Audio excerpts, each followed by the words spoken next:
It's another Health Topics Tuesday on SVI Media, sponsored by Star Valley Health, and it is National Hand Washing Awareness Week. I'm with Becki Johnson and Anona Skinner, infection prevention and employee health nurses at Star Valley Health. And Becki, we'll start with you today.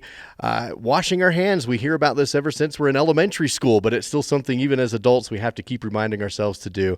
Becki, just start by telling us how often and how to appropriately wash our hands. Well, how often depends on what you're doing. And of course, well, I guess I heard it one way is whenever it's wet and it's somebody else's, don't touch it. And if you have, wash your hands. But a lot of the time we touch things that aren't apparent to us that they're contaminated, like door handles and cell phones and things like that, that we really need to wash our hands after we touch things like that, or things that are out in the public.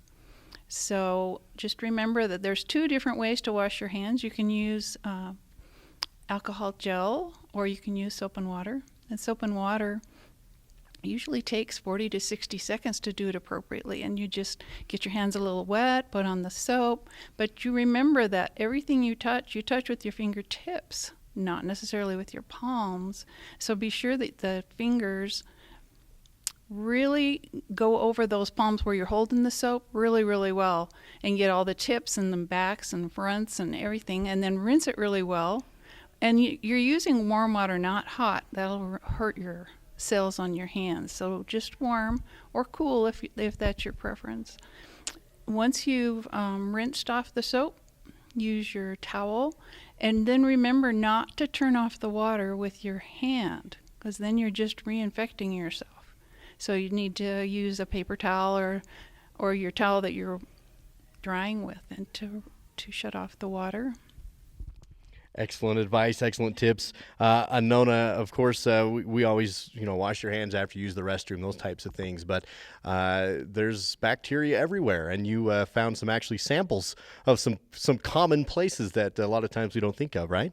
We did. Becki and I had some fun looking at different places in homes and communities and facilities to see what's out there that you can't see. And just because you can't see it doesn't mean it can't cause harm to somebody. So one of the things that we did was we did some swabs, and I've got one here to show what grew out of someone's hands before they wash their hands. So there's several different types of bacteria on there, so you can't see it, but it's there. So no matter who you touch or what you come in contact, you're spreading that to other people. And then after you wash your hands, you can see a huge difference after hand washing, big difference. And so hand washing is extremely important. It's the number one way to prevent the spread of bacteria is hand washing. Now, Anona, you swabbed a lot of different places around the home, and you also had some statistics that might be shocking to us as far as washing hands, correct? Correct. These might be kind of interesting to hear. Fecal matter, which is stool, actually is on 10% of people's credit cards. So when you think of that, it's on 14% of money, banknotes, and there's fecal matter on 16% of cell phones. So when you think of cell phone use, a lot of people use it while they're in the bathroom. You're spreading a lot of bacteria that maybe you don't want to think about doing. Elevator buttons have 22% more bacteria than toilet seats do. And an interesting one is 200% more fecal matter on cutting boards than toilet seats. So think about that on your cutting board. If you're buying meat and the meat comes in a package, or you've gotten it however you shoot the poor critter, and you put it on your cutting board, there's probably going to be some fecal matter on there, and you can spread that. Cell phones have 18 times more bacteria than toilet seats do. That's kind of scary. TV remotes and light switches are one of the most contaminated items in hotel rooms.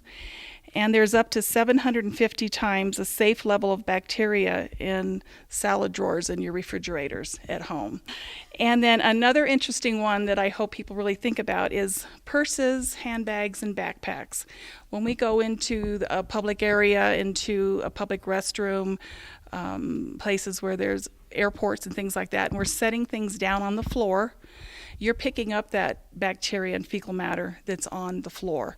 And then you're putting it on your lap, you're putting it on your desk, you're putting it on your table at home. So you're transmitting these things. So it's important that we do clean these. We all have an immunity to fight bugs off if we're normally healthy, but certain people cannot fight off infections. So we get people in the hospital that have had surgery, we get babies, we get children, we get the elderly, we get people who have already have an immune system problem, people that are on chemotherapy. So it's extremely important that when people come into the hospital, you use the hand sanitizer that's on the walls before you go in and see patients, and then use it when you leave that patient. We have it all down the halls on the entrance to the hospital. It's very readily available for people to use, but we want to protect our patients. Again, it's the Health Topics Tuesday. Anona Skinner and Becki Johnson with National Hand Washing Awareness Week. Becki, maybe we'll just wrap up with you and give us another reminder on the importance of washing our hands. We got some crazy statistics there, and it sounds like just keeping our hands clean is the best way to prevent the spread of these bacteria, correct? That's correct. And I just wanted to mention one thing, the hand sanitizer. If you want to buy some hand sanitizer out and about in the public, make sure it's at least 60% alcohol. Otherwise, you're just wasting your money and maybe putting your family at risk. It's all part of our Health Topics Tuesday, sponsored by Star Valley Health. Becki Johnson, Anona Skinner with our Health Topics Tuesday on SBI Media.